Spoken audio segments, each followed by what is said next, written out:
Bonjour à tous, ici Baptiste Lambert de Newsmonkey. Alors, comme vous pouvez le voir, on est dans un endroit un petit peu particulier. On est ici dans le camp d'entraînement de la Belgique au Mali. Le but, former les troupes maliennes au combat. Alors là, comme vous pouvez voir, c'est Charles Michel et Alexander De Croo qui atterrissent. C'est le but d'être présent de manière efficace pour soutenir par notre présence le travail de nos militaires qui font un travail très important pour notre sécurité. Quand nos militaires sont ici dans un cadre européen pour former des militaires maliens, c'est pour créer les conditions pour plus de stabilité, pour plus de sécurité. Et plus de stabilité, plus de sécurité ici, c'est une condition pour notre sécurité et notre stabilité en Europe. Et c'est dans cette optique-là que nous sommes présents pour donner un message politique, diplomatique. Nous voulons encourager tous les acteurs qui travaillent pour la paix, pour la sécurité, pour le développement. Et nous voulons une approche globale. L'approche globale est fondée sur le renforcement des capacités militaires des Maliens, ça c'est la priorité.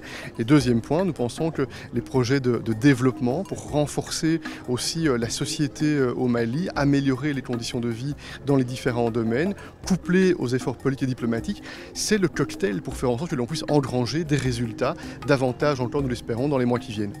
Au niveau de la formation militaire à proprement parler, avec une certaine efficacité? Ce qui m'impressionne en tout cas, c'est que l'opération ici de formation des militaires aura déjà permis de former un tiers de l'armée malienne. C'est donc un travail gigantesque qui est réalisé. Et nous attaquons à la base. Nous pensons qu'une armée au Mali forte, stable, en situation de garantir la souveraineté du Mali, la capacité de sécurité, c'est la condition pour le développement, pour le recul de la pauvreté qui est une priorité également, parce que ces enjeux sont entremêlés.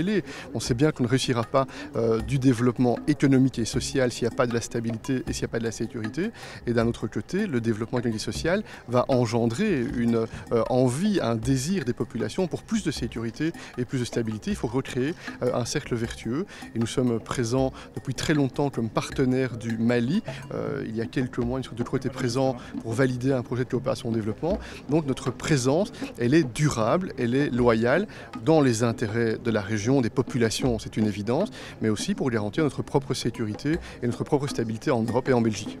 Voilà, donc concrètement, sur ce programme, vous pouvez nous en dire un petit peu plus peut-être, ce programme de développement? D'abord, le pourquoi. Cette région, c'est vraiment le voisinage de l'Europe.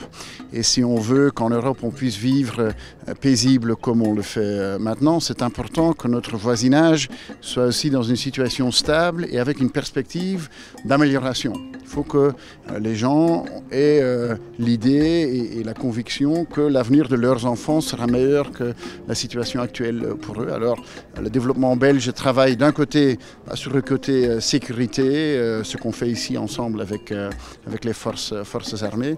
Autre dimension sur laquelle nous travaillons beaucoup, c'est l'agriculture. Naturellement, l'agriculture et l'entrepreneuriat dans l'agriculture est la meilleure manière. Problème environnemental ici, de sécheresse par exemple?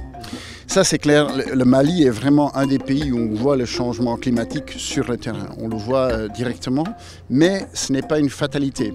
Un pays comme l'Éthiopie, dans les années 80, tout le monde était convaincu qu'il n'y avait aucun futur. Aujourd'hui, l'Éthiopie est un pays qui est aussi touché par le changement climatique, mais qui parvient à gérer ça. Et c'est tout à fait possible de le faire ici aussi.